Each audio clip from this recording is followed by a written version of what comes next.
How's everybody doing? No one has started any fires over the midterm, as far as I can tell. No riots.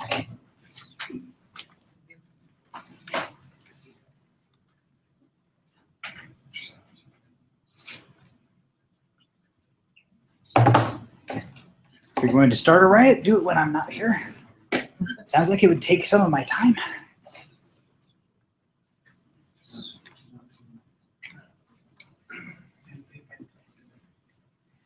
Alrighty, good morning, CS160 / CS260A people that I forgot about every now and then. How y'all doing? I will give you a fair warning that we have several videos in this lecture, some of which were recorded in the 80s and have 80s resolutions. So today might be an unusually good day to be closer to the screen than further away from it. Anyway, we start with our user interface of the day, which is related to our theme of the day, which is collaboration and social computing. Here you go. It's from Microsoft Research. Conditions have given rise to a particular kind of distributed team that's mostly co-located except for one remote member. We call these hub and satellite teams. Now, hub and satellite teams occur for a number of reasons. For example, outsourcing or hiring or retaining someone who needs to live in a different location, or even consultants that remotely join a team for a period of time. These teams have unique challenges that elicit new CSCW technologies to support them. The real problem is that the satellite coworker often suffers from being out of sight and out of mind. We've developed a device that represents the satellite coworker 24/7. We call such a device an embodied social proxy, or ESP for short. It serves as a video conferencing terminal for the satellite during meetings and otherwise provides a physical presence, an easy way to start an interaction with him. We designed ESP to explore how a continuous physical presence representing the satellite coworker could facilitate his social presence in the hub team. Many approaches have been tried for this kind of connection. A humble laptop with a webcam, always-on video links in media spaces, high-end video conferencing rooms, and even robot-mediated communication. Our research interests were also fueled by our own needs, as our team includes 2 satellite members. Our setting provided an opportunity to iterate on the prototypes in daily use over the course of a year. To survive the rigors of continuous use, it had to be robust and effective. Like many people, we started with a laptop and a webcam. The setup was fine for smaller meetings, but didn't scale up. The built-in speaker and microphone couldn't handle larger meetings, so we added a conference speakerphone. The webcam couldn't capture more than 2 people, so we added a fisheye camera.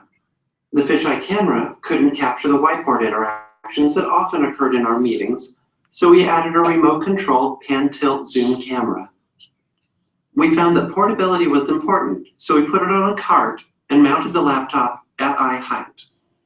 We changed to a larger LCD and mounted the cameras as close as possible to it for better eye gaze awareness. We added a UPS to keep it working while moving. When not in a video call, the screen shows basic awareness information, including the satellite coworker's schedule and current activity. This helps to decide whether this is a good time to try to contact him. Normally, the ESP lives in a home office. Many meetings happen right here. Alternately, the carts can be taken to a conference room, lab, or lecture hall as needed. The satellite worker can initiate the video at any time, or a hub colleague can click the one and only button in the UI.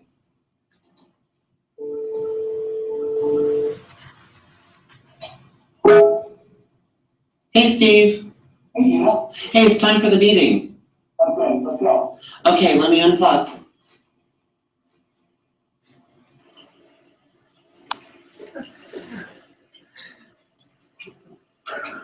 Hey, sure, you know what I said? Yeah, I like your proposal. Yeah. Hey guys. Hey, Kellen, I was hoping to catch up with you. Yeah, so I'll be your current leader. Great. Oh. Hey guys. Hi. Hi, Tima. Yes. Hi, Steve. Good. All is ready. All right. As a satellite coworker, I see two views of the remote scene on my screen. On the right, the fisheye camera lets me see everybody at the table, the objects of their attention and gestures, and most importantly, when they're looking at me. On the left, the pan-tilt-zoom camera allows me to focus in on a whiteboard, slide, speaker, or any object in the room. The ESP enables me to see and be seen in meetings ranging from a few people to dozens. Beyond the two embedded social proxy cards that we've been using daily for over a year, we've deployed ESPs to 4 other hub and satellite teams in our company. We've studied the usage of all ESPs through interviews, surveys, logs, and direct observations.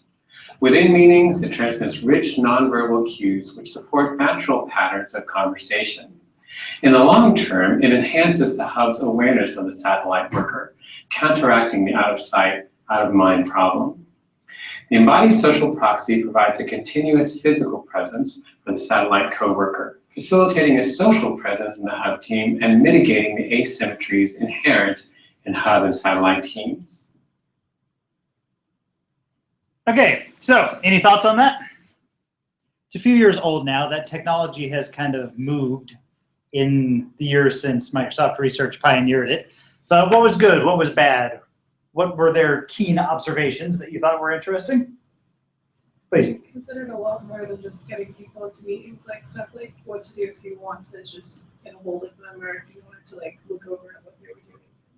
Okay, so they thought about the user experience in kind of a more holistic way rather than just thinking about like, how do we improve teleconferencing? That's true.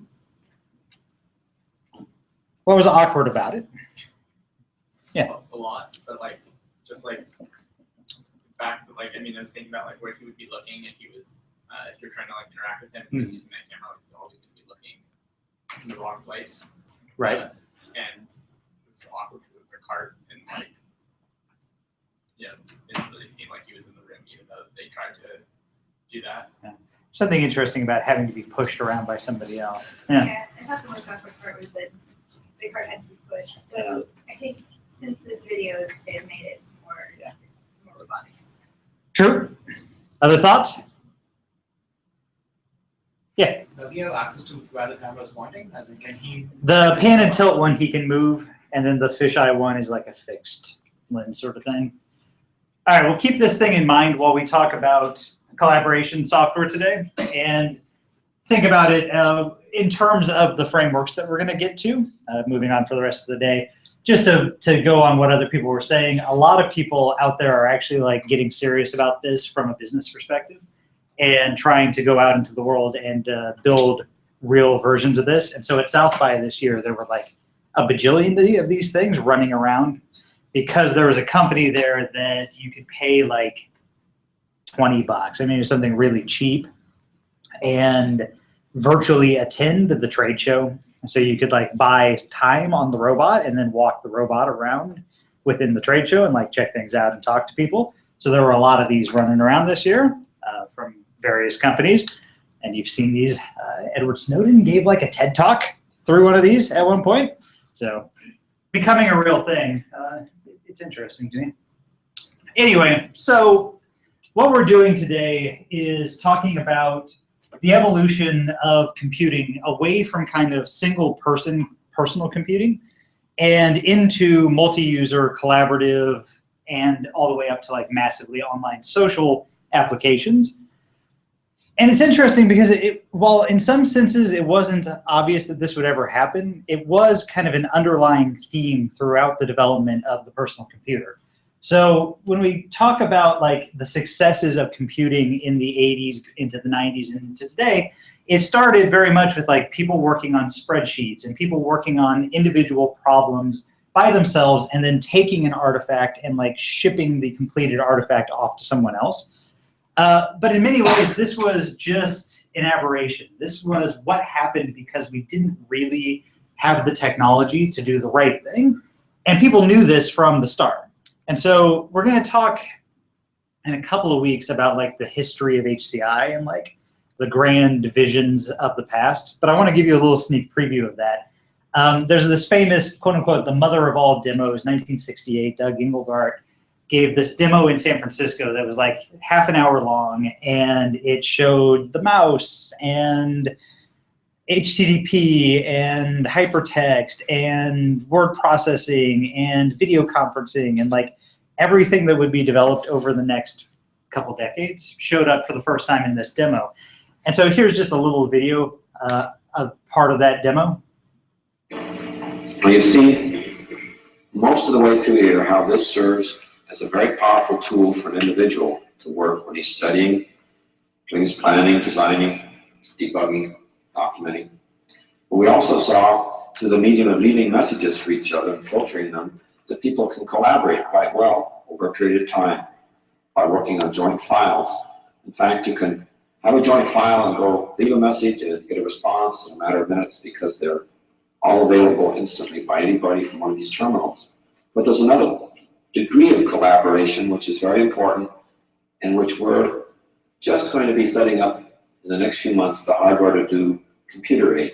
But here we're going to set it up with a little bit of people aid too. So I'm going to establish a collaborative mode between me and another terminal. Bill Paxton's at a terminal back at SRI. So Bill, will you come in through this intercom? Hello, Doug. Hi. I need to know what terminal you're on, Bill. 13. Okay. I'd like to have him see my text. And so this special thing, if I label 13, will switch over. So at his display, he sees my text. So I'll execute it. And sure enough, it does. But what's that running around? Well, if he's looking at my text, he'd like to have something to say about it. So we put on a marker, a tracking spot that he controls. So he's sitting in a mental park looking at this text, and he can point to it. But we've carefully reserved for me the right to control and operate on this. So my bug is more powerful than yours. But we can have an argument. Yeah. That's a bug fight. So, all right. So in case you haven't been listening, Bill, we've been going through lots of examples and setting up in collaboration here so that we can go on into information retrieval. And we've set up now audio coupling, and we're both looking at the same display, and that'd be very handy to work. We can talk to each other and point, and maybe later I can hand you the chalk on this blackboard, like saying, here, you control it. But let's status mode now and add another feature that hardware-wise is available to the kind of display we have. I'd like to see you while I'm working on it. So before I can do that, I have to set up my display in a certain way. Set it up so I see it over like that. That leaves a corner up there, and I say, now computer, do the automatic switching that'll bring in a camera picture from the camera mounted on his console, such as the camera mounted on mine is. Hi, Bill. That's great. Now we're connected audio. You can see my work. You can point at it. And I can see your face, and we can talk. So let's do some collaborating. You're silent. Oh. What do you want me to say? All right, 1968. I want you to think about that for a second. Like, this idea was there, and at least small pieces of the technology were there to really go out and do this thing in the 60s. They basically had Google Docs and Skype there, right? And yet it would be another 35, 37 years before we really saw this in a big way.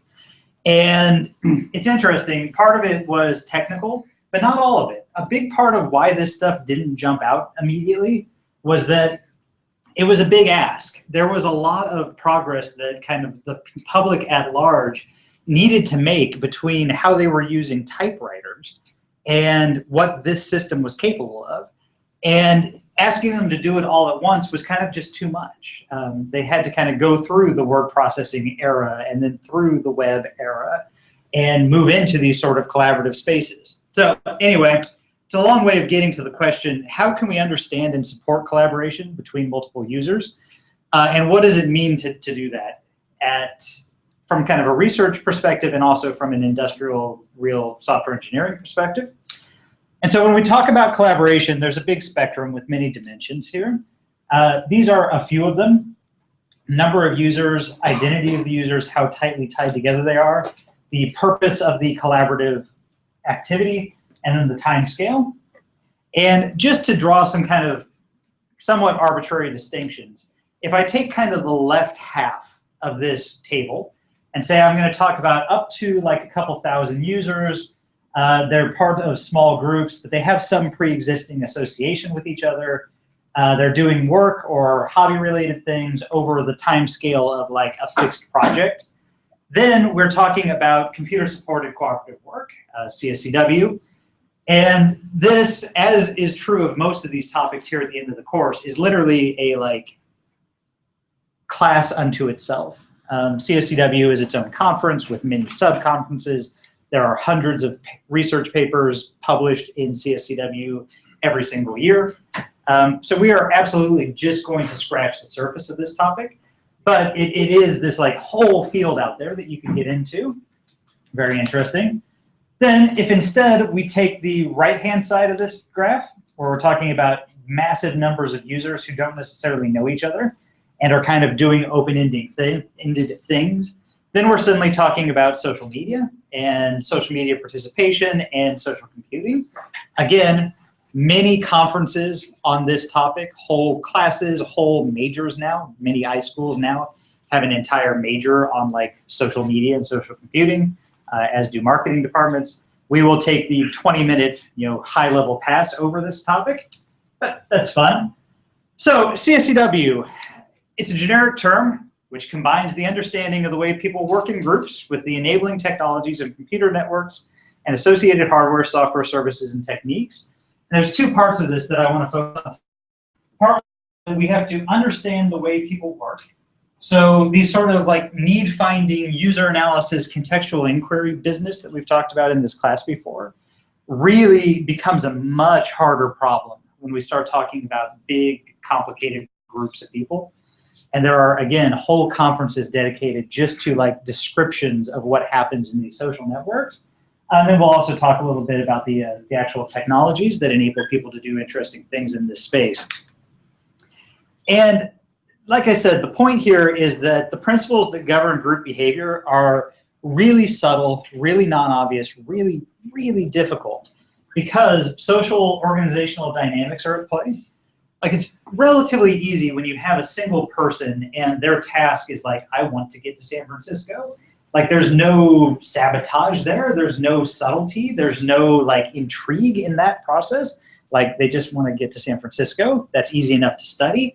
As soon as you start talking about an organization, you're talking about politics, and you're talking about subtlety, and you're talking about people saying one thing and meaning another, and going after non-obvious goals. And so it's super, super, super easy to get this stuff wrong. There's a super famous paper that, were I a crueler man, I would have had you read for today, called, what is it called? Groupware and Social Dynamics, 8 Challenges for Developers. It's by Jonathan Gruden, who I think when he wrote this was at Microsoft Research, might still be at Microsoft Research, probably still is at Microsoft Research. And this is the like famous canonical list of like 8 reasons that groupware is hard to do. A few of them, disparity between work and benefit, critical mass, disruption of social procedures, exception handling, etc. If you're interested in social computing and collaborative software, read this paper. It's not very long. It's freely available online. Highly recommended. I'm going to dig into just 2 of them here. So one example of a challenge here is the disparity between work and benefit. And that is where you have people that have to do the work to make the system function don't necessarily get the benefits from the system. And a canonical example of this is the early days of shared calendars. So shared calendars were invented by Sun like back in the 70s. And they were a massive failure because they put all the burden on the like lower level employees. Like employees had to track every single minute of their time in this calendar, saying what meeting they were in, what they were going to be doing. And then their managers could come in and just like see when there was an open window and schedule a meeting with them. And that power dynamic was seen as kind of a negative to people because they were giving up all their information and all they were getting back from it was like an unwelcome meeting from their manager. And so this group dynamic it's tricky. It's hard to get right. One way that it's been sort of fixed in recent years is that meeting details are typically hidden in shared calendars. So for instance, if I'm in Outlook and I block off in my afternoon from 2 o'clock to 5 o'clock, I could put like, screw you, boss, I don't want to meet during this time as like the title of my meeting, and he wouldn't see that. He would see just like busy, right?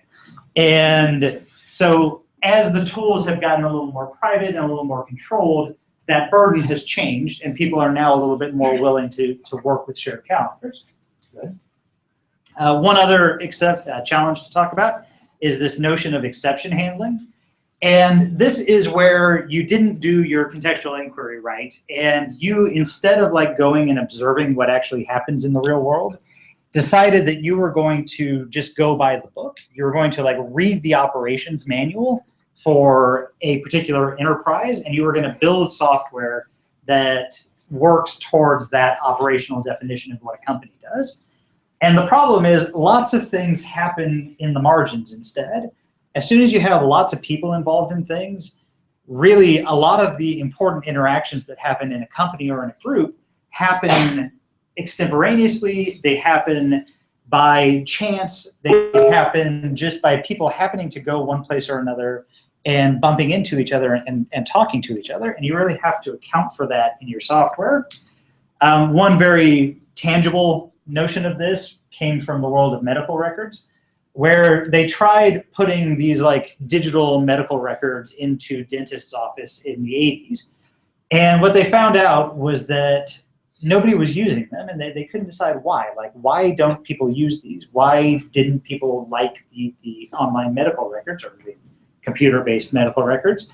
And what they found out was that while there were these really well-defined forms that the nurses and dental assistants and hygienists were supposed to be filling out, it turns out they were almost completely unused. What people really did is they just like wrote in the margins or drew pictures around the edges or came up with their own like elaborate schemes for indicating where problems were. And that was not captured in the software system that somebody had kind of naively developed, thinking that the form was used as presented. And so this didn't really capture the real flow of work, and so people didn't really use it. And you can imagine lots of other examples of this where like you just don't quite catch what's happening in the real world. And this is one example of where in the the video at the start of the class, they showed the two people bumping into each other in the hallway and like having a little chat when one of them was a robot and one of them was a person. And that's an example of the sort of thing that you might miss if you only thought of that system as a like video conferencing, teleconferencing system. It really is about more. It's about presence. So that's very important. And really read this paper if you want more information on like the challenges of developing multi-user applications. It's quite good. The famous canonical way to think about CSCW applications is in this 2x2 matrix, where you talk about are things happening synchronously, that is at the same time, or are they happening asynchronously? And are they happening co-located, or are they happening remotely? Who can name a few of these things? So what is an example of a technology that happens same time, same place? What would be a CSCW application in that space? Sure. What's that? Okay, so an in-person meeting is in that space, but what's the what would be a technology there? Please. Like if you're all at a meeting and all looking at the same Google Doc on all your computers. Okay, so if you had a Google Doc up, that would be one example. Yep, so Keynote is an example of a CSCW application that is intended for synchronous co-located collaboration. The other big one is like big tabletop displays and like multi-touch tabletops, things like that. All right, how about same time, different place? Yep. Google Docs in the traditional sense, yep. Google Docs is amorphous because you could be using it asynchronously, you could be using it synchronously, you could be using it in the same place. Really good tools hit all the quadrants. Please. Okay. Skype, same time, different places, very much so. Skype of relatively little value if you're co-located. Anything else? All right, we'll dig more into those. How about this corner, asynchronous remote? Yeah. What's that? Email? Yes, email is the canonical example of asynchronous remote CSCW. What else? It's like everything, basically. Like every online thing you do, except for like real-time things, is in this corner. So Piazza is in this corner, you know, things like that. Forums and Twitter and things like that live down here. And then this one is really interesting. That's my favorite corner. And if I were like going back to grad school and wanted to do some research, I would do research in this corner. So how about co-located asynchronous? Yeah. I've never actually used it, but I think that works that way. Okay, Yik Yak does indeed work that way. Very good. So that is a co-located asynchronous CSCW application. Anything else? And just geography about, contextually about, something like Yelp. Yeah. So Yelp to some extent, I would buy that. Foursquare. Yeah, very much a like this quadrant sort of thing. How about a physical thing? So far we've got only like virtual mobile appy things. Anything physical?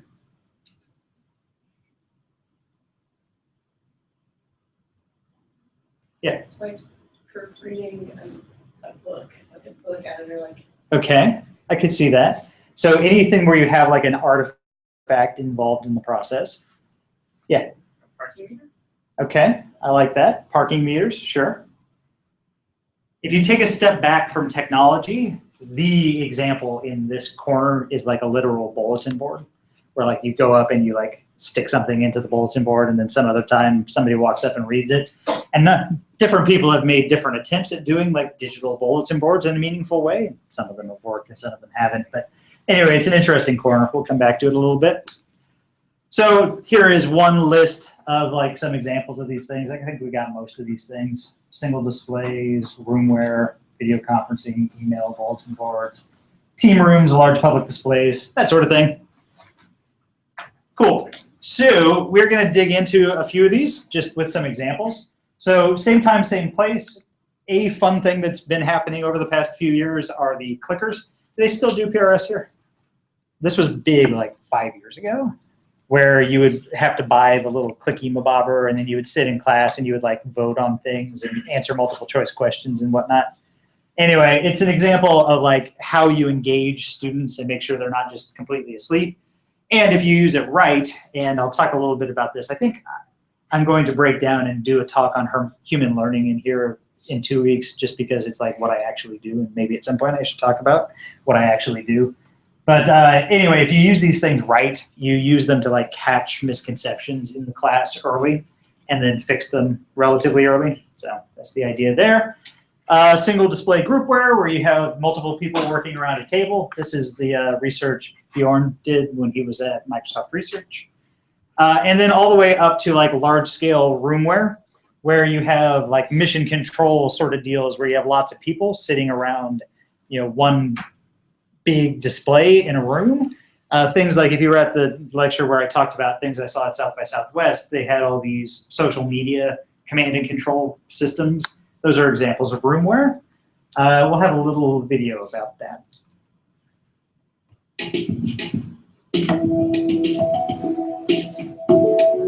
At the heart of the NICE discussion room is a large interactive whiteboard which allows for multi-user interaction using digital and Noto pens. To display the content, we use 3 short throw projectors.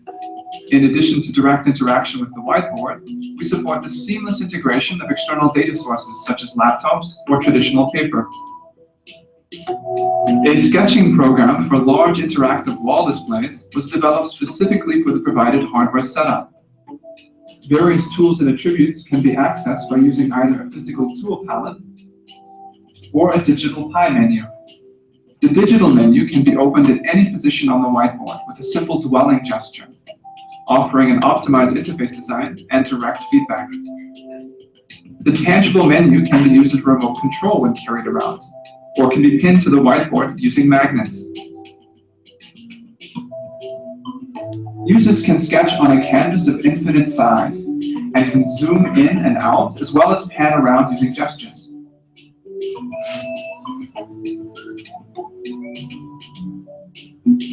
All right, you get the idea there. You can go on YouTube if you want to see more of that, but it's cool. It's this roomware sort of big collaboration software. It can be used synchronously, asynchronously. They also managed to get my favorite phrase into that pitch, which is traditional paper. Anytime anybody talks about a book or a piece of paper or a pencil as traditional, it makes me very happy. All right, so those are examples of same time, same place, synchronous co-located user interfaces. Any thoughts on those? Anything big I'm missing? All right, I blaze on then. Same time, different place. What is the first technology that was same time, different place? Phone. Yes, telephone. So the telephone was the killer app for CSCW for half a century of synchronous remote interfaces. And people got to thinking pretty damn quickly, like, this phone thing is really neat. And, oops, this phone thing is really neat. I get a lot out of like face-to-face interactions, though, that I'm not getting out of the phone. If you looked really quick, you can tell me what I'm missing here. So what is missing from a phone call that you have in face-to-face interactions? You have voice. The expressions. Okay, expressions, face. What else? Gestures, body language. And then the other big one is focus, like where the person is looking at, what they're paying attention to, locus of attention. And so when people went out into the CSCW world, they decided that like a reasonable goal was to try to approximate being there, like two people sitting in the same room talking to each other. And so you can imagine some sort of spectrum where like the written letter is as bad as you can get. Like if I have to like send you an email, or I have to like, I don't even know if you can mail letters still, probably. You can like buy a stamp and mail someone a letter. And then over here on the other side is like a face-to-face meeting. How do we get from here to there? And so you end up with things like the telephone, which is a little ways along, and then video conferencing, which is further. And then if we could build a holodeck, we would be most of the way there. But we're not quite there yet. Where did we start? When do you think the first commercially available video conferencing system hit the market? Like that you could walk into a store and buy? Give me a year. 74. I like it. Wrong, but I like it. What's that? 85. 85, too late. Go earlier. 69, it turns out. AT&T started selling this thing, which they called the picture phone. You ever seen one of these in real life? I have, but only because I've been to a museum. And so they sold like 200 of these things. They spent $500 million, which was a lot of freaking money in 1967 or so when they were developing this thing. And they decided like this was going to be a killer. Like this was going to go out there and it was going to change the world and they were going to make so much money. And so they went out and they tried to sell them for like $200 a piece or $400 a piece. And you had to buy a subscription and it was really, really, really expensive compared to the value that people perceived from it. So they gave some of these out to people and they were like, yeah, I like it. Like if it were free, I would use it. But yeah, I'm not going to pay you $5 a month, like screw you. And you'll notice that this never went away. Like video conferencing didn't become a real thing until it was free. Like Skype and Hangouts and things, if I had to, I'm interviewing intern candidates from other schools tonight, and I'm going to do it all over Skype. Would I pay like a quarter for each one of those calls? No, probably not. I'd probably just call them on the phone. But if it's free, yeah, I'll do that. Sure, I like free things. And so this is a challenge where like really the value that they thought people would get out of this wasn't anywhere near what they actually did. Clearboard. This is my grainiest, sketchiest video. Let's watch like 1 minute of this just so you can appreciate the music.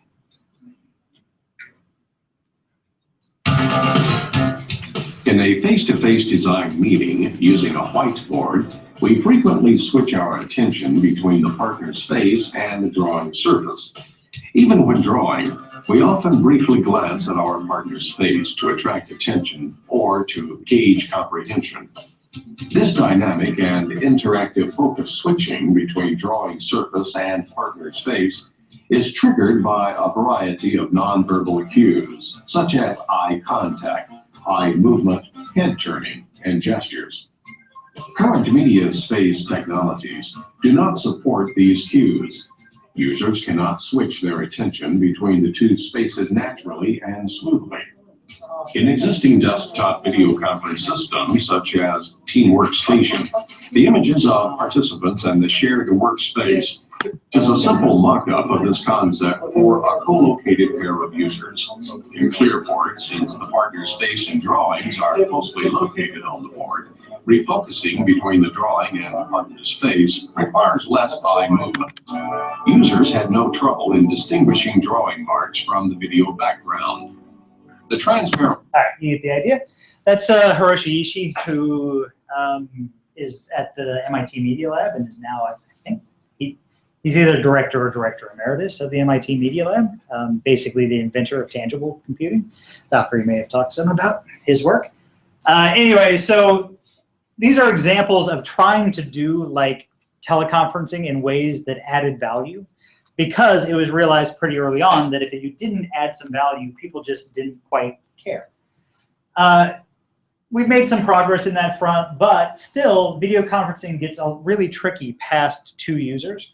And it's because it's hard for people to keep track of gaze, and it's really hard for people to keep track of like pointing and gestures. So it's hard to tell when somebody is talking to you, and it's hard to tell what they're referring to. This is an active research area. So I put this slide on here mostly because this was the first user study I ever took part in when I was in grad school here. I got recruited to sit in one of these chairs and take part in a multi-view user study. And this was a quasi 3D display that was intended to preserve gaze fidelity across interactions. And so the idea was you had 3 participants. Each participant had their own projector. And then this screen was retroreflective. So you would only see the image being presented by your projector. And then on the other side of the teleconference, you would have 3 cameras so that each person involved on your side had their own camera on the other side. And the point was that if somebody made eye contact with your camera or gestured to your camera, you could tell that they were gesturing to your camera and not one of your neighbor's cameras. So that's cool. But what's interesting about these like improvements to video conferencing is that they almost, in some ways, don't matter. And they don't matter because it was decided at some point that many of the successes in CSCW don't even try to be like being there. That's not the point. You know, things like chat and instant messaging, they're not like being there. Google Docs is not like being there, and yet they bring value, right? They bring value that you wouldn't even have in a face-to-face meeting with traditional paper.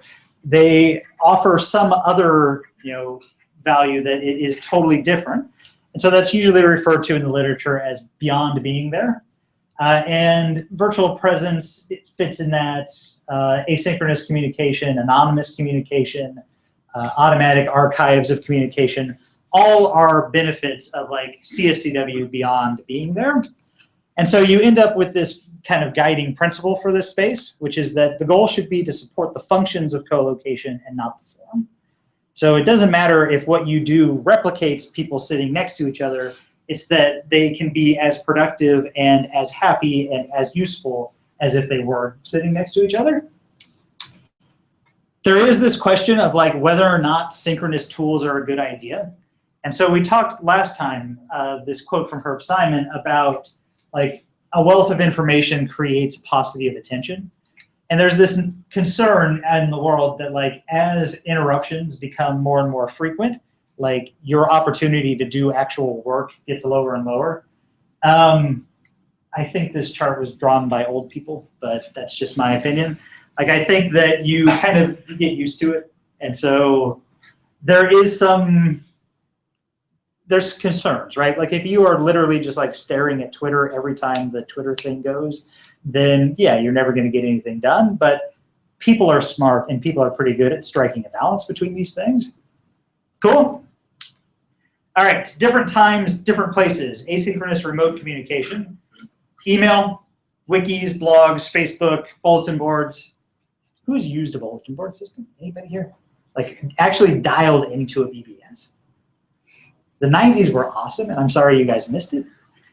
Like super cool, the 90s. Anyway, other examples of things in this like asynchronous, not co-located modality, things like track changes in Word.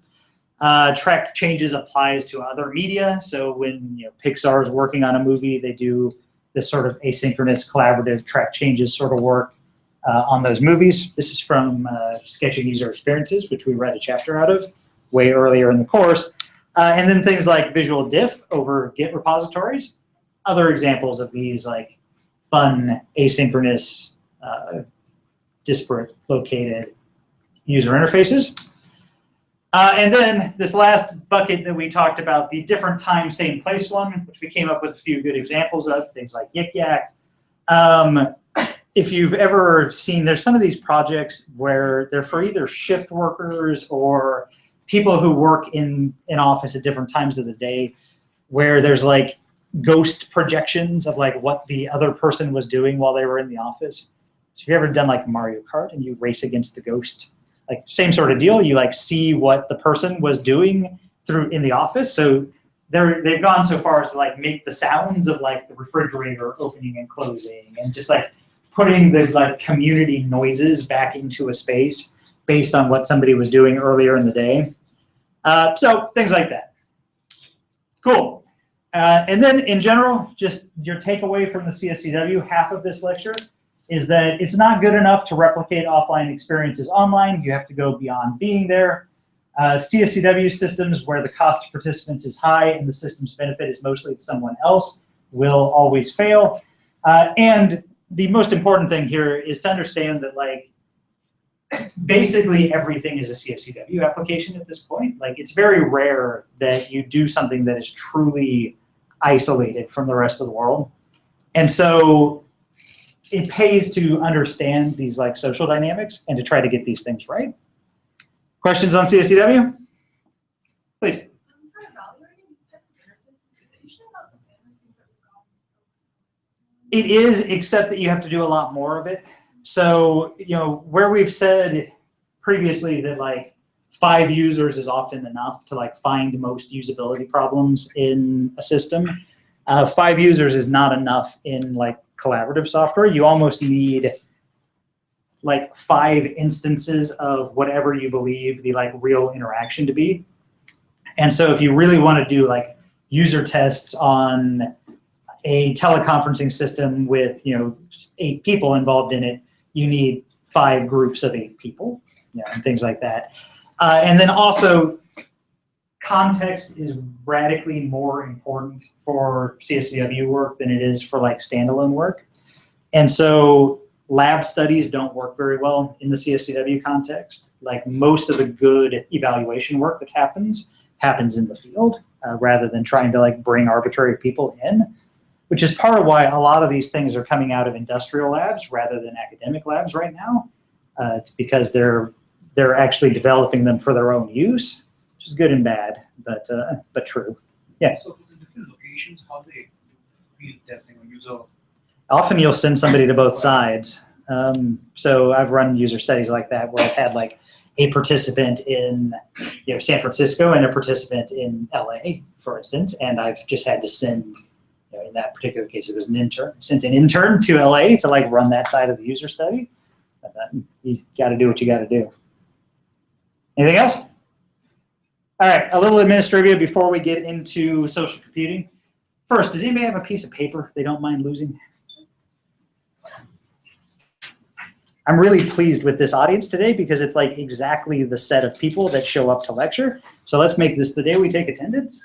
So write down your name and student ID, and it'll go for a participation point or something. I'll figure it out later. But this is like the minimal subset of people that like always shows up to lecture. All right, so yeah, name, student ID, that should be enough for me to figure it out. So things that are due next week. Interactive prototype is due on April 14th. Does Is that still false? That's still false. I didn't fix this slide. Whatever, it's Monday. Interactive prototype is due Monday. Presentations are Tuesday and Thursday. 4-minute presentations, be short, be careful about timing. If you go over, I will like execute you on stage, something like that. I haven't decided exactly what I'll do. But be quick about it because we really do have to get through like 13 presentations every day because there are you many of you. Whatever number of the alphabet you is, there are you many groups. So we got a lot of things to do. Definitely show the prototype. That's like the point of this. And be here on both days. Be here on both days. Because we're going to pass out like little forms that everybody has to give critique on everybody else's presentations and their prototypes, and you'll get that feedback back from everybody else. So super important that as many people show up as possible. Let me know if you can't be here so that, post something on Piazza just to let us know which of the days you can't be here so that I don't get too angry at you for not being here and giving feedback. Questions on that? There's lots going on Piazza and the Canoma forums, and I still owe you guys a tutorial. Sorry, I'll get that today. But it looks like people are making good progress. I hope section yesterday was useful. It sounds like a lot of good things happened in chatting with the GSIs, so that's good. Keep those conversations alive on Piazza. I'm paying attention, and the GSIs are paying attention. Final presentations and posters, Thursday, May 7th, 11 a.m. to 2 p.m., Hearst Memorial Mining Building, which is like my home here on campus. This will be part of Cal Design Fest. So there will be like quite a bit of advertising around this event. There will be other design presentations going on Wednesday and Thursday on the same half of campus. So don't be shocked if we get like outside company. So there may be, visitors coming through and asking you about your posters and asking you questions in your presentations. So it's a very public-facing thing. Today is ostensibly when regrade requests start for the midterm. So many of you failed to heed that particular warning. So if you want regrades on any midterm questions, hit them up through Gradescope. The GSIs are taking the first passes on those to weed out the like easy, I just misgraded this thing. And then if there are kind of conceptual objections about like, I think this was unfair, those will make their way up to me. So thoughts, questions, Administrivia? Happy, angry, afraid, sad? Somebody raised their hand for afraid there, I think. All right, moving on. So social media participation is the second half of this lecture. And it's interesting. There's a lot of really interesting work going on here. And I have mixed feelings about the kind of research work that's happening within the HCI community on this particular topic. So the reason I have mixed feelings is that this field is moving so fast and it's so being driven by industry that academic researchers are having trouble keeping up. There are still like papers being published today about what was happening on Twitter in like 2007. And I think that that kind of descriptive work, while very interesting, is not, it's not engineering, right? In my opinion, like if you're not building something, you're not doing engineering research. You're doing social psychology research, which is interesting in and of itself. But there's this sort of tension in the Chi community between like people who build things and people who study things that other people built. And I tend to fall more on the like go out and build things side of that. But anyway, there's a lot of interesting things going on here. This was on Flickr. I like that Twitter is the nexus of ADHD, stalking, and narcissism. Seems about right to me. So there's this notion that CSCW initially overlooked the potential of like massively large flat organizations. And the reason for that is pretty simple. The CSCW people out in the world studied super, super hierarchical organizations, things that look like trees. Why? Why did they do that? Why study hierarchies when much of the world is flat?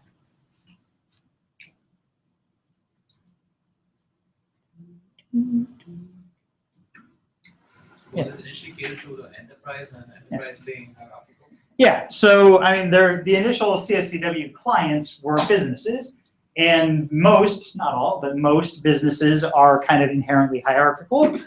And so when you look at the world in a hierarchical way, you miss all the kind of interesting peer-to-peer interactions that happen out in the world. And so hierarchies are everywhere, and work systems just sort of look like that. This is the EECS department at one point.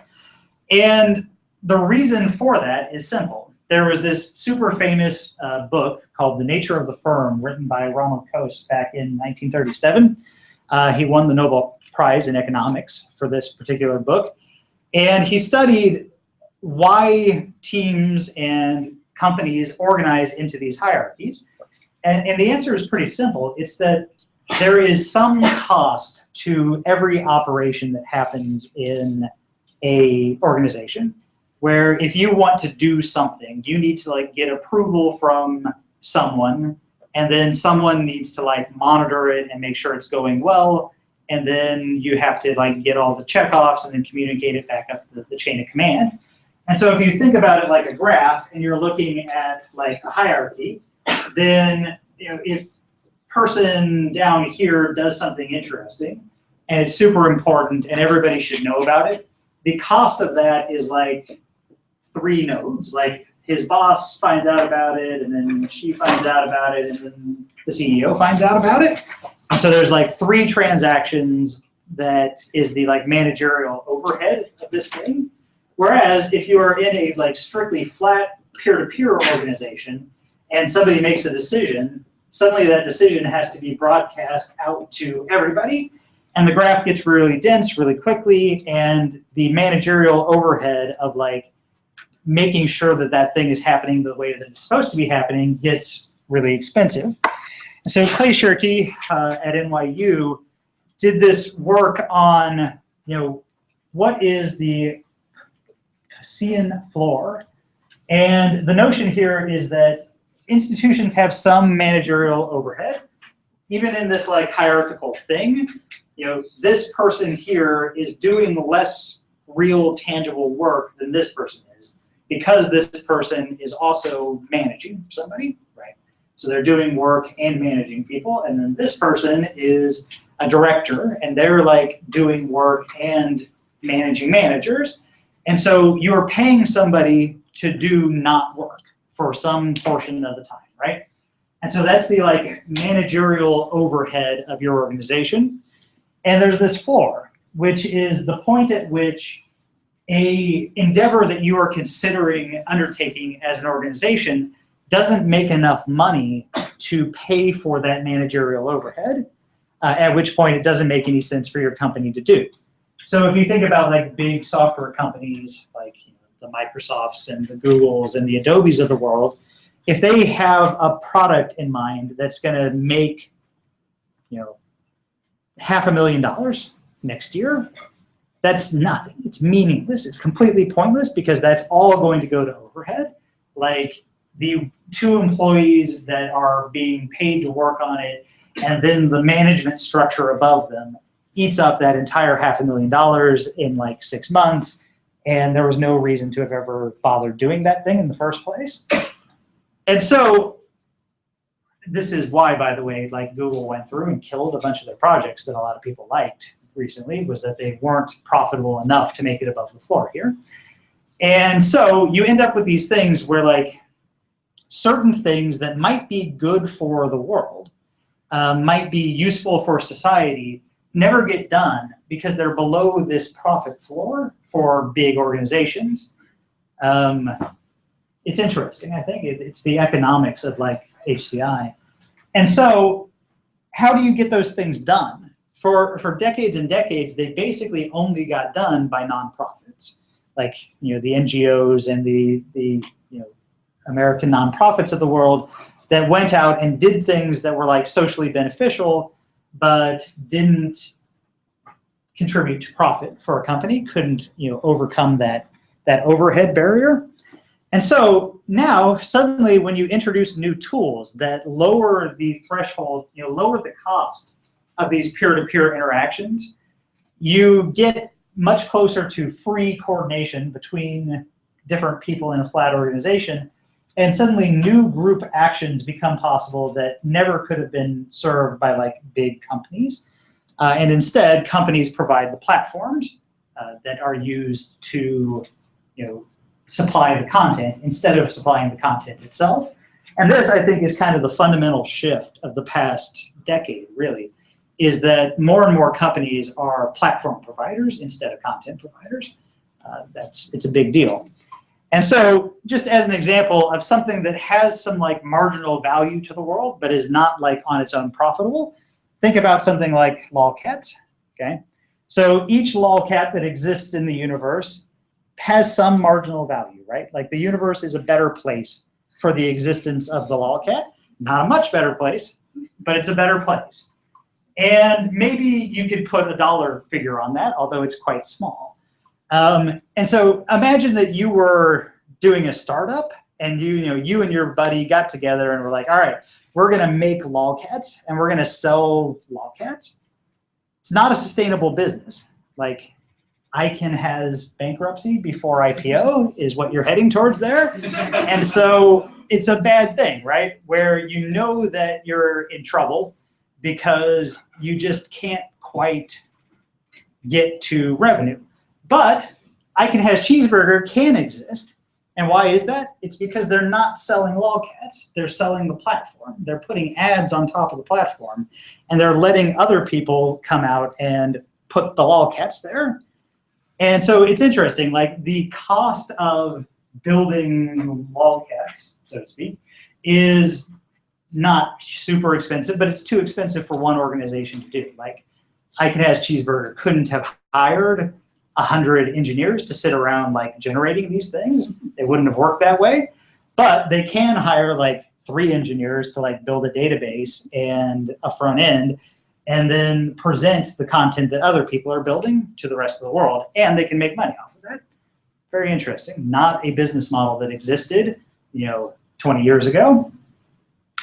So moving kind of one step more useful than lolcats is something like Flickr. In the same way, like if you go on Flickr and you put in like, my favorite Flickr group of all time is Stick Figures in Peril. Has anybody ever seen Stick Figures in Peril? It's all photographs that people took of like funny warning signs around the world where like stick figures are being electrocuted or falling into acid or one bad thing or another. And like no organization could have hired all right, we're going to get 100 reporters together, photographers, and we're going to send them out into the world, and we're going to take pictures of stick figures. Like, it doesn't work that way. But the world was doing this already, right? People enjoy photography. People take pictures for fun. And so they can sit down and they can, aggregate those and then add a little bit of value on top. And suddenly you have a service where everybody else is doing the hard work, the actual content production for you. And you're taking a little slice off of the top by advertising on top of it or by getting bought by Yahoo for $1 billion. Make sense? All right, if we keep stepping even more useful, you get towards things like iStock Photo, which completely changed the kind of industry around commercial use photography and stock photography, where suddenly like people would actually, we realized, like pay money for stock photographs that you could legally use in these contexts. The photography world has gone through kind of the same transition that like the music industry went through in 2000 or so, where like the web at large was like the Napster of photography forever, where people were just like stealing each other's stuff constantly. But it turns out that as with music, more or less you can get people to pay for photography if the amount of money is small and the transaction is easy. And so stock photography has moved in that direction. And then we move into like the canonical collaborative software, which is Wikipedia. And again, here is a thing where like you could, in fact, hire people to sit down in a room and write an encyclopedia, like we did for centuries. But it turns out that you don't get as good a coverage that way as if you have just random crazy people like write Wikipedia articles. And so you get this like trade-off between depth and breadth where you can really explode the breadth of coverage by putting it out into the hands of just everybody. Very cool. Yelp is another example in this space. And I want you to think about this one because it's really interesting to me. Yelp as a service is almost trivial, right? Like they're not providing any content and they're not even really providing much of a framework at this point. They're mostly just a Google result. And yet still they are managing to make profit and they're managing to like organize the world into providing their content for them. It's very nice of the world. And it's all about this like marginal cost being really small for the individual participants. So like it costs me nothing. And in fact, maybe it's even a reward to me for me to sit down and review a restaurant that pissed me off or to sit down and review a restaurant that I really like. But if I were to have to hire somebody to go out and like critique every restaurant, then suddenly I would be a newspaper and I'd be going out of business. So there's this really interesting trade-off between crowdsourcing things and doing things in a more like focused, organized, professional way. Reviews on Amazon, same sort of deal. And then, of course, the holy grail is how do you take contributions from people and aggregate and synthesize them through like machine learning in order to answer these questions, you know, without the explicit assistance of the public. Interesting stuff. Luis von Ahm's work on CAPTCHAs is one interesting example of this. So when you go to the website and you get these like obnoxious reCAPTCHA things, they've moved on to other formats since the screenshots were taken, but they used to look like this. And the idea, if you didn't know, is that they are taking books that are being digitized. So they're scanning and doing OCR over books. And then when the computer spits out a result and says, like, I'm not sure what this word is, I can't tell, they throw it into a CAPTCHA. Because one, they already know it's hard for computers to read.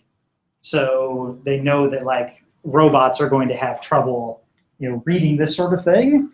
And they know that they're getting some value back. Like now, if you have 100 people say this word is police, you know that the word in this book was police. Okay. So that's how reCAPTCHA works. There was this, I went to a talk by Luis von Ahm right here, actually 10 years ago probably.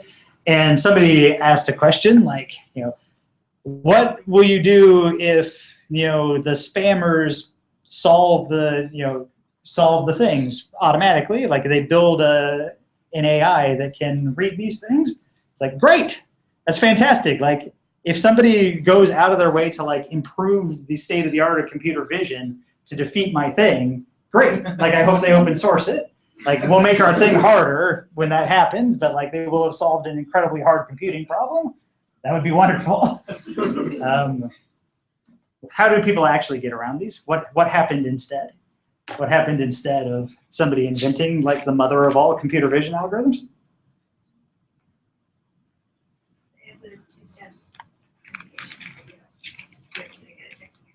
So they have that, but what did the spammers do? What did the spammers do to defeat reCAPTCHA? Yes? Like the mechanical Turk thing where you just get people to do it. Yeah, they started paying poor people in India, unfortunately, to go and solve their CAPTCHAs for them. So this led to a different sort of arms race than the one that was anticipated, unfortunately. Man, I took attendance and Jonathan's not here. He's going to be pissed. We'll take care of that. All right, so I thought it was quiet today.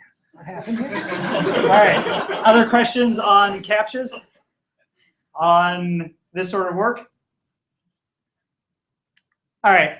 So what does social participation look like in practice? If you've been paying attention to the rest of this class, you should have some notion of this. One, because I've already stolen these slides and used them earlier in the semester. But basically, the pattern that drives social participation across these like participatory social networks is the power law of practice. And so we've already seen this slide. This is contributions to a photo contest, you know, where the top person contributed 240 photos and then almost everybody contributed exactly one. And you get this like long tail power law thing. Same deal with Wikipedia contributions where like the top 10 people make millions of contributions, but even by the time you get to like the 1,000th most active user, they're only making like 10 contributions. And so it's interesting that one, the world relies upon these few people that are like really super involved in order to like drive these projects. But the other thing is if you integrate across this, so if you take like the area under the curve here and the area under the curve here, this is much bigger. This is, you know, the integral over here is much larger because the long tail is really super powerful. If you have, you know, 10 million people each contributing 3 things, that beats out, you know, easily your 3 people who are contributing 1 million things. So the long tail is very important. Cool. So just a few heuristics for social participation. There's a lot of ways to get this wrong. And again, we're going back to Clay Shirky here. And the way that you engage people in a social network is by promise. You know, what is the value of contributing? What do I get out of my contribution here? Do I see that the world is becoming a better place? Do I feel like I'm really contributing something, or do I get paid? You know, whatever. And so that's where you start wondering about, like, you know, why do people leave Yelp reviews? It's also the reason that there are relatively few 3-star Yelp reviews. It's very uncommon. It's much more common to see 1-star and 5-star because people only bother leaving a review if they're pissed or they're really happy. Tool, do you contribute and consume to the body of knowledge in a way that is pleasant? You know, what is the user experience like? That's kind of our domain within this class. And then what is the bargain? How do I set rules with the rest of the world such that, you know, I feel good about how things are happening within the community? And this is where you see things like the world blowing up every time Facebook changes their privacy policy, for instance. And suddenly something that you thought was private gets shared in a way that you're not comfortable with. And that is a kind of breach of the implicit bargain that you had with Facebook. Also happens to be a legal breach of the explicit bargain. But you know, from a community standpoint, it's this like, hey, we thought we were playing by these rules and now suddenly it's changed. Same thing happened with Instagram when Instagram changed their terms of service a couple years ago. And suddenly it looked like they were going to like steal everybody's photos and start selling them as stock photos.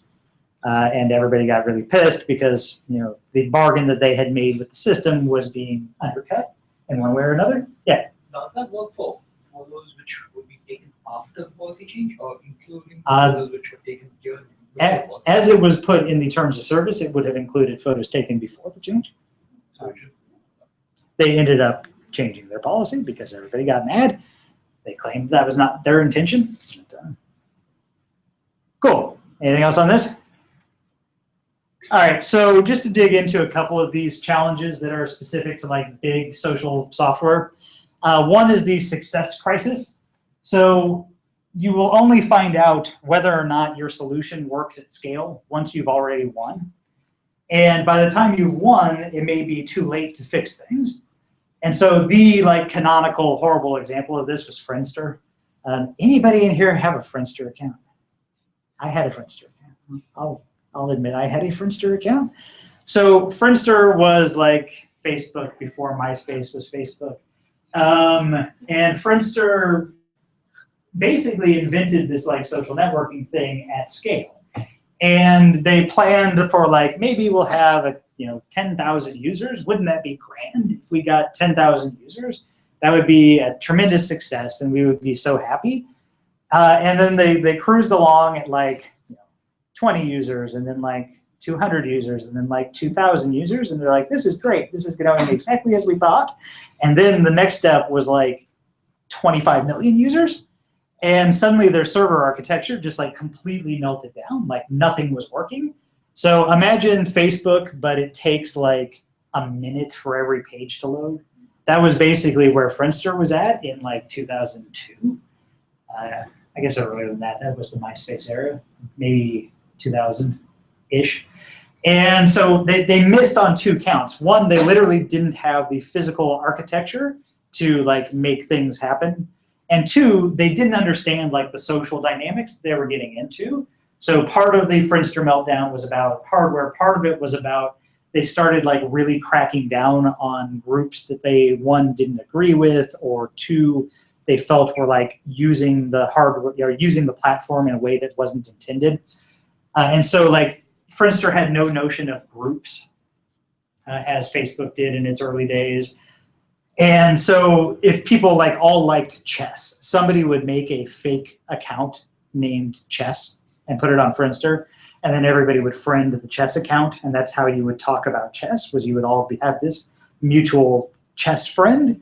And one day in like 2001, the guy who started Friendster, who is kind of a crazy person, went through and just deleted all of those. And it was like, this wasn't how I intended it to be. I say no. And then everybody went to MySpace instead.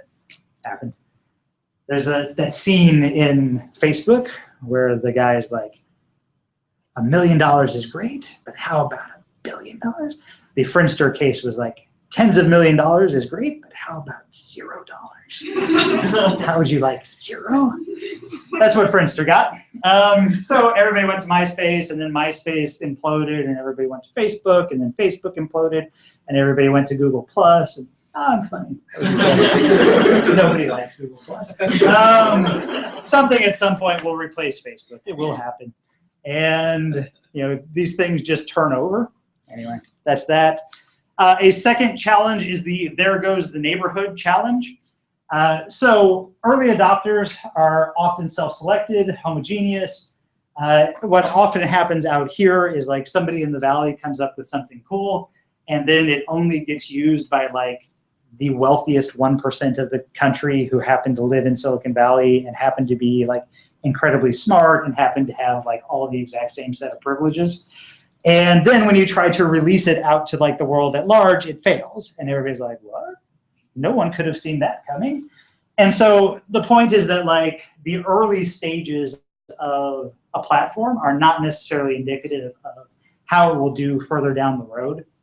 And it goes both ways. So not only may like the platform not work for the masses, but what often happens is that you build up a kind of like elite following around this group, around this platform.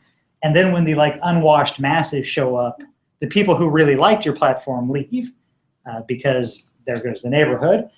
You saw this big time on Facebook. You guys were probably the problem. On Facebook, when they suddenly let high schoolers make Facebook accounts, and before that, even when they suddenly let like people who weren't in college, didn't have .edu email addresses, make Facebook accounts, everybody was like, what? My mom can get on here, like I'm out.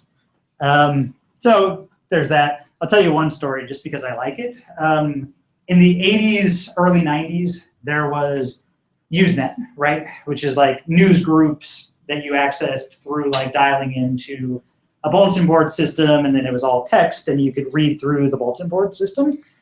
And there was a phenomenon that became like super well documented within Usenet, where every September, everything went to hell. Like the community decorum went downhill, and people were rude, and like netiquette fell apart every September. Why would that be? Any guesses what happened every September? Yeah, so like new freshmen showed up at universities and got their first Usenet accounts because it was only like schools and the IBMs of the world that like had Usenet access at the time, and the people who were like super into this, where this was their hobby. And so people would show up every September, and they would be dicks on their bulletin board systems and on Usenet, and then they would get smacked down by the community. The community would say like, that's not how we operate. Like, we don't work that way. Like, you have to be polite on the internet. The internet is a place for like intellectuals to like chat with each other and have highbrow conversations. And they would beat down the like trolls and the bad people who would show up onto Usenet. Then something really, really bad happened in September of, I want to say 1996. What might have happened in September of 1996? This is trivia more so than something you'll be able to reason out. But what happened in September of 1996 was that AOL turned on access to Usenet. So AOL provided a way to, through the AOL interface, get onto Usenet. And Usenet never recovered. So they couldn't beat that back. They couldn't like make the unwashed masses that were dialing in through AOL in the mid-90s like obey their netiquette rules. And that's kind of where the like war for decorum on the internet was lost. And so by old timers who are like were super into Usenet, that event is still referred to as the September that never ended. So there's a good story for you. All right, so one last little bit of information here is about the wisdom of crowds. So this is about crowdsourcing, and we've alluded to Mechanical Turk throughout the course. There's this interesting trend over the past few years where people realized that they could pay other people small amounts of money to do tasks that were difficult to do by computers, but easy for people to do. And so this whole research enterprise built up around Mechanical Turk and other crowdsourcing platforms. And it turns out that what people are really good at, and you can read, there's a book called The Wisdom of Crowds that's very interesting. And again, this slide is like multiple courses worth of material. So there's way, way, way more you can learn out there, but this book is a good place to start. Things that crowds are good at, one is predictions. So like if you ask 1,000 people, 1,000,000 people, who's going to win the presidential election, you get the answer. Like there's really no reason to have the election, you get the answer, you know the answer.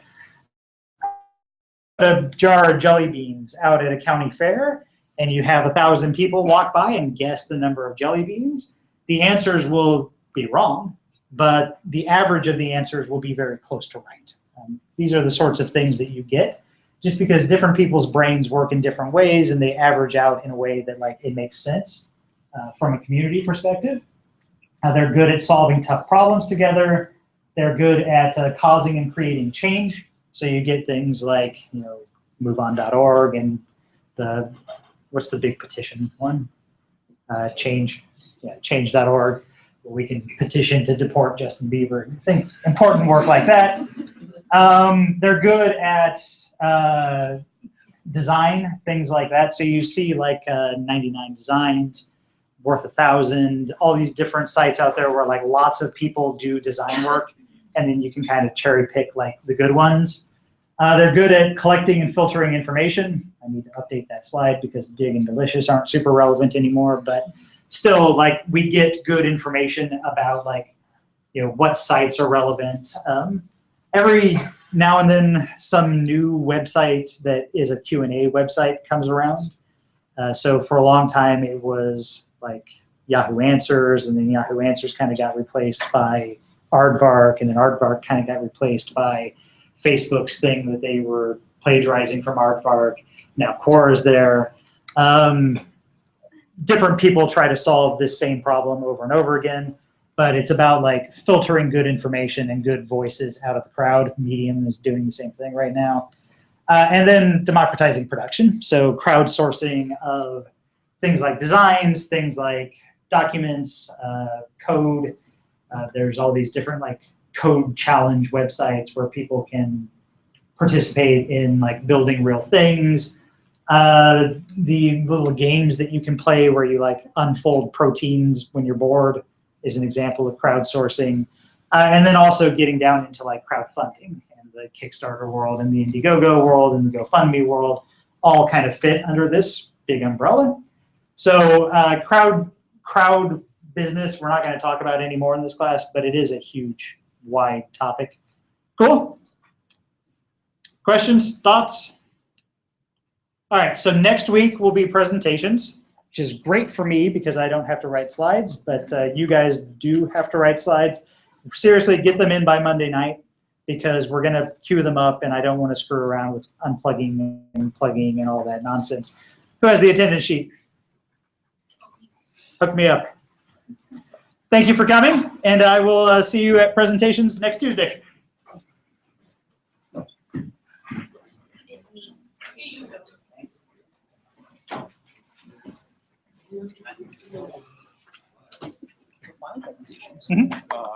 Will we be demoing our product on Kinoma or on an Android app or iOS app? You could do both if you want. So we have, so you can today export to Android from Studio. You can try that if you haven't. That works pretty cleanly. And if you want to do it on iOS, we have developer accounts. So just post on Piazza and we'll help you. And so does Kinoma have Bluetooth stack?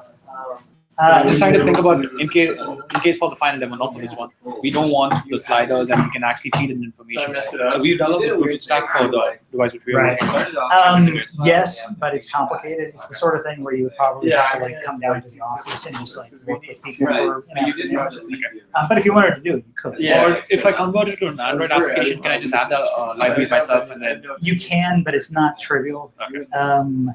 But really, if you wanted to come down and like hang out with us for an afternoon, that would be you'd be more than welcome in the office, and those engineers could help you with that.